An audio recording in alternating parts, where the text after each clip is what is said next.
Bonjour, Claire de Vlemings. Je vous retrouve aujourd'hui pour parler toujours d'autisme, bien entendu, et aujourd'hui je voudrais aborder le point des aptitudes intellectuelles, du langage et des troubles associés à l'autisme.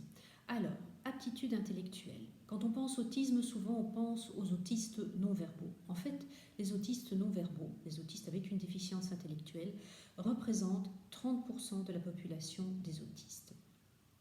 Les autres sont des autistes qui parlent et qui n'ont pas de déficience intellectuelle. Et pour certains d'entre nous, il y a même un haut potentiel, voire un très haut potentiel. Par contre, nous avons un quotient intellectuel qui n'est pas homogène, en ce sens que sur certains tests de quotient intellectuel, nous répondons très bien, et sur d'autres, nous échouons lamentablement. Donc les tests de quotient intellectuel pour les autistes doivent être lus par des psychologues qui sont formés à l'autisme. Ensuite, le langage. Certains enfants autistes vont acquérir le langage de manière tout à fait normale. Pour d'autres enfants autistes, il y aura un retard dans l'acquisition du langage ou une acquisition du langage qui ne va pas être adaptée au contexte social. Et avec, par exemple, un langage pédant, ce qui est mon cas. Je peux avoir un langage très pédant. Et les autistes vont avoir une prosodie qui est neutre, c'est-à-dire qu'il n'y a pas de modulation dans le ton de la voix. Si vous m'écoutez bien, ma prosodie est très neutre. Je parle toujours sur le même ton. En ce qui concerne maintenant les troubles associés, il y a un certain nombre de troubles qui peuvent être associés à l'autisme ou pas. Certaines personnes ne vont être qu'autistes, mais dans de nombreux cas, il y aura au moins un trouble associé. Et plus il y a de troubles associés à l'autisme, plus le pronostic est compliqué, évidemment. Le premier grand trouble qui peut être associé à l'autisme, c'est le trouble anxieux. Cela peut concerner de 40 à 80% des autistes.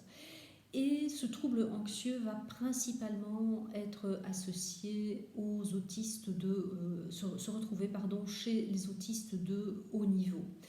Et il semblerait que ce soit dû au fait que la personne autiste appréhende le monde par la pensée et pas par l'intuition, et idem pour les situations sociales, et donc cela génère de l'anxiété. Un autre type de trouble que l'on va retrouver régulièrement dans un tableau autistique, ce sont les troubles des déficits de l'attention avec ou sans hyperactivité.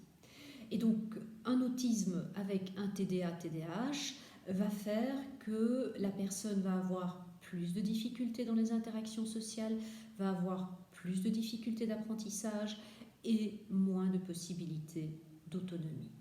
Un troisième type de trouble que l'on rencontre, c'est le trouble de l'humeur. Alors là, on parle de la dépression, qui peut aller jusqu'aux idées suicidaires. On parle de bipolarité et on peut également parler de rébellion, de violence, de provocation. Et finalement, un dernier trouble que l'on peut retrouver dans la population autistique, ce sont les troubles psychotiques, c'est-à-dire de la schizophrénie. Il y a des autistes qui sont également schizophrènes. Voilà, ceci termine pour aujourd'hui. Demain, je vous retrouve pour parler de nos intérêts spécifiques. Si vous avez aimé, partagez, likez, commentez et à demain.